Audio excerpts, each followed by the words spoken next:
안녕하십니까, 심우철 교수입니다. 실전 동형 모의고사를 활용한 효율적 학습법입니다. 자, 지금 이제 4월을 목표로 하신 분들, 6월을 목표로 하신 분들, 지방직이나 서울시를 목표로 하시는 분들은 이제 슬슬 문제풀이를 하셔야 돼요. 제가 말하는 문제풀이라는 거는 동형 모의고사를 뜻합니다. 근데 10명 중에 9명은 너무 모의고사를 이상하게 공부를 하세요. 그래서 오늘 제가 이렇게 나와서 어떻게 모의고사를 공부를 해야 되는지를 좀 설명을 드리려고요.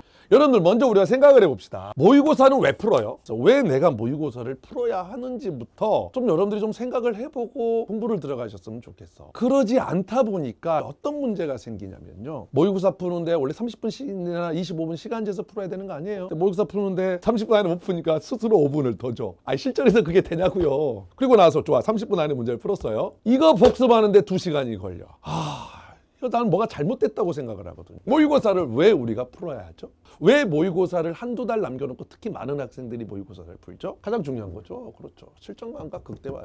다시 말하면요, 뒤로 가면 갈수록 많은 문제를 푸셔야 돼요. 많은 문제를 풀어서 그 문제풀이에 대한 감이 극대화됐을 때 실전 가서 여러분 시험 보는 거야. 그걸 위해 모의고사를 사실 푸는 거예요. 문제 풀고 2시간 복습할 시간에 2, 3회를 더 푸시라고. 그게 맞는 거예요. 영어는 언어예요. 문법도 그렇지만 특히 독해 같은 경우는 보기 2개 중에 아리까리해. 감이 좋을 때는 맞추죠. 감이 없을 때는 틀리죠. 그래요. 그 감을 극대화해서 가는 거라고. 문법도 그렇지 않나요? 어떤 날은 컨디션 좋을 때는 막 매직아이처럼 막 답이 쭉쭉쭉 보이죠. 어떤 날은 전혀 안 보이죠. 여러분들이 시험장 가서는 어떻게 해야 돼? 그 감이 그대로 살아서 보여야 되는 거야. 그걸 위해 우리가 모의고사를 하는 거라고요. 물론 시간이 나는 많어. 하루에 13시간 공부하는데 그 13시간을 다 영어에 투자할 수 있어. 좋아요. 그런 친구는 모의고사 30분 하고 2시간, 3시간 복습하셔도 돼요. 대부분의 사람들은 그렇지 않잖아요. 가장 중요한 거는요, 실전 감각을 극대화하는 거기 때문에 많은 모의고사를 푸는 게 중요하고요. 하나 더. 어쨌든 모의고사라고 하는 거 1번부터 20번까지의 각자의 전략들이 있어야 돼요. 빈칸은 어떻게 풀고, 주제 제목 어떻게 해서 내가 시간을 줄이고, 문법은 어떻게 풀고, 이 전략들이 있어야 돼요. 내가 이렇게 전략을 알고 있는데 실전 가서 하려면 잘 안 되죠. 그래서 1번부터 20번까지 자꾸 전략을 정리해 보셔야 돼요. 문제 풀기 시간 재서 문제 풀기 전에 1번 어떻게 풀지, 2번 어떻게 풀지, 주제 제목 앞에 있고 소재 잡기. 그렇게 해서 말 그대로 실전 감각 극대화 바꾸면 전략을 확실하게 확립을 시켜야 된다고요. 예, 같은 말이에요. 이해되셨죠? 자, 그리고 나서는 이제 뭘 하는 거예요? 한 10회분 정도 또는 20회분 정도를 풀었어. 그럼 이제 보셔야 돼요. 평균 점수가 지금 얼마나 되는지, 뭘 주로 틀리고 있는지, 하나 더 왜 틀리는지. 다시 말하면 내가 어휘가 안 돼서 틀리는 건지, 구문이 안 돼서 틀리는 건지, 그게 아니라 내가 유형별 문제풀이 전략이 잘못돼서 틀리는 건지를 파악해 보셔야 돼요. 그래서 모의고사는 감각을 극대화시켜서 점수를 올리는데 한계가 있죠. 그러면 이제는 여기서 내 점수가 만약에 60점이면 여기서 20점을 올려야 돼. 그럼 4개를 어디서 올릴 것인가? 그 공부가 이렇게 들어가야 된다. 모의고사를 풀고 한 회분 갖고는 내가 어떻게 알아?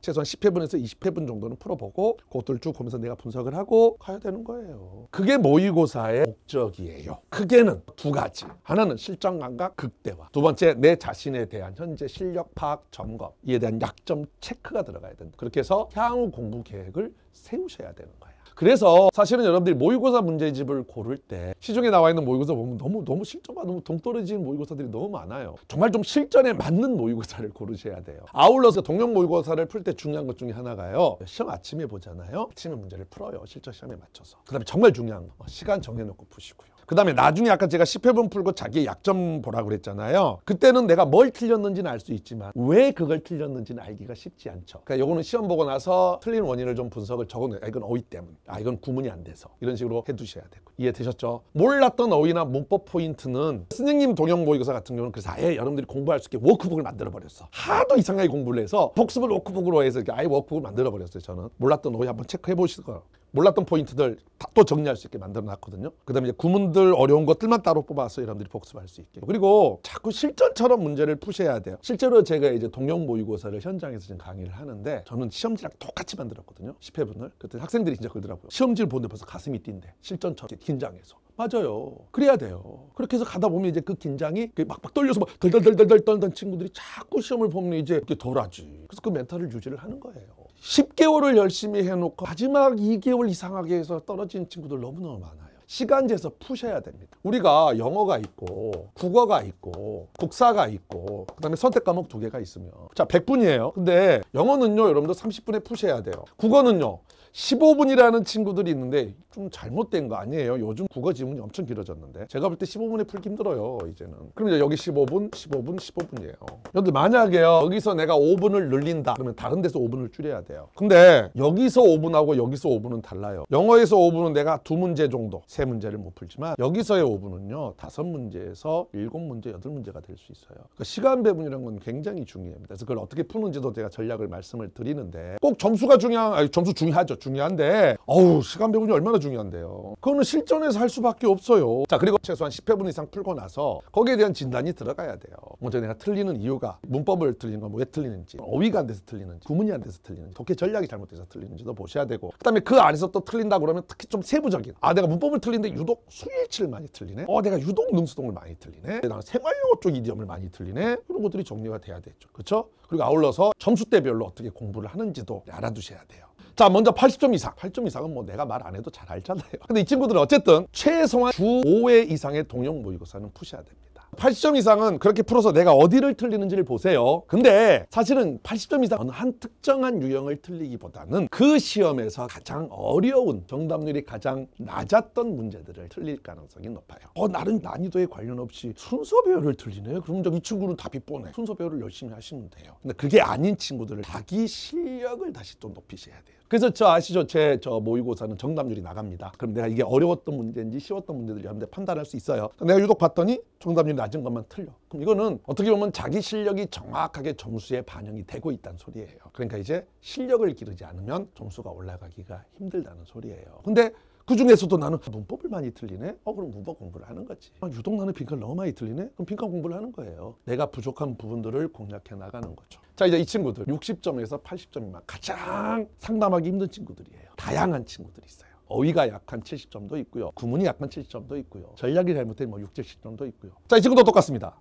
주 5회 동형 모의고사는 반드시 푸셔야 돼요. 사실은 저 주 7회로 가려고 했는데 여러분들이 욕할까 봐. 사실은 하루에 한 회분은 푸셔야 돼요, 여러분들. 됐죠? 자, 그렇게 해서 이 친구도 똑같습니다. 먼저 내가 뭐가 약한지를 보세요. 물론 많은 부분이 약하죠. 그러면 뭐를 먼저 정복할 건지를 짜셔야 돼요. 이왕이면 모든 거를 커버하면 좋겠지만 내가 만약 70점이라고 그럽시다. 그럼 6개를 틀리는데 어휘에서 한두 개, 문법에서 하나, 독해에서 3개가 나가는데 유독 순서를 많이 틀리네? 그러면 이제 순서부터 가는 거고, 독해 중에서도 어느 한 부분이 약하다 그러면 그렇게 공략하면 되는데, 그렇게 해서 모의고사는 계속 가는 거고 하나씩 정복을 해서 60점이면 70점, 7점에서 80점 이렇게 올릴 생각을 하셔야 돼요. 제가 자주 보는 프로그램 중에 하나가 골목식당 보거든요. 자영업 하시는 분들 보면 막 메뉴판이 많은 거 알죠? 그러면 백종원 대표가 줄이죠. 근데 왜 자영업자 하는 사람들은 알거든. 근데 3개만 하는 것보다는 요거 때문에 오는 손님도 있을 것 같단 말이에요. 그러다 망하는 거야. 똑같아요. 먼저 내가 약하고 짧은 시간 안에 올리는 것들부터 먼저 하는 거예요. 그럼에도 불구하고 개념이 부족한 사람들은 개념 강의를 다 듣지 말고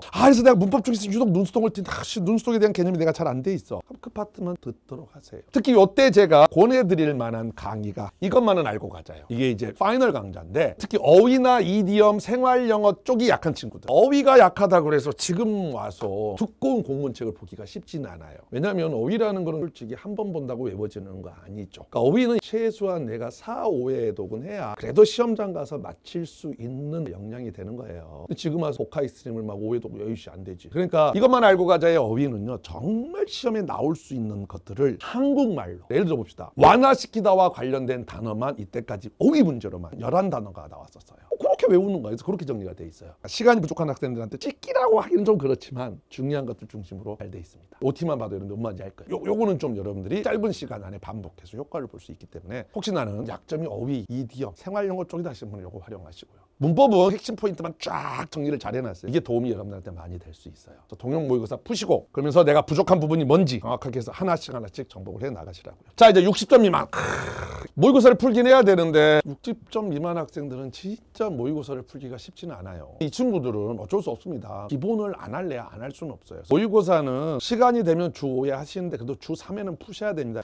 약간 좀 선택과 집중을 하셨으면 좋겠어. 도저히 문법은 어떻게 해도 안 되더라 하시는 분들은 어휘 쪽, 이디엄 쪽, 독해 쪽 아우 독해 저는 10개 풀면요 진짜요 해석 하나도 안 되고요. 10개 중에 한 3개 맞아요 하시는 분은 문법하고 어휘, 이디엄, 생활용어 쪽을 파보겠다. 이렇게 해서 거기는 일단 10개 중에 9개 맞고 독해 쪽에서 내가 조금 더 해서 한 5개 정도 맞아서 꽈락만 면했으면 하는 친구들 진짜 그렇게 가야죠. 이 친구들은 진짜로 가장 중요한 게 성택과 집중이에요. 근데 이 친구들도 똑같습니다. 어휘하기에는 너무 방대. 이디엄 지금 할 시간 없게 나는 문법하고 독해할 거야. 그러신 분들은 이것만은 알고 가자 쪽을 좀 여러분들이 활용을 하도록 하시고, 자 이렇게 좀 모의고사에 대해서 잘못된 공부를 하시는 분들이 많아서 잠깐 시간을 내서 좀 더 어떻게 모의고사를 공부해야 되는지를 설명을 했어요. 다시 한번 좀 정리를 해볼게요. 우리가 왜 모의고사를 풀어요? 문제풀이의 감을 극대화하자는 거. 그게 사실은 모의고사의 가장 중요한 목적입니다. 두 번째, 자 모의고사를 어느 정도 풀고 나면 자기 스스로 내가 어디 위치고 뭐가 약한지를 정확하게 분석을 하셔서 그 약점을 공략함으로써 점수를 올린다는 생각을 하셔야 된다는 거.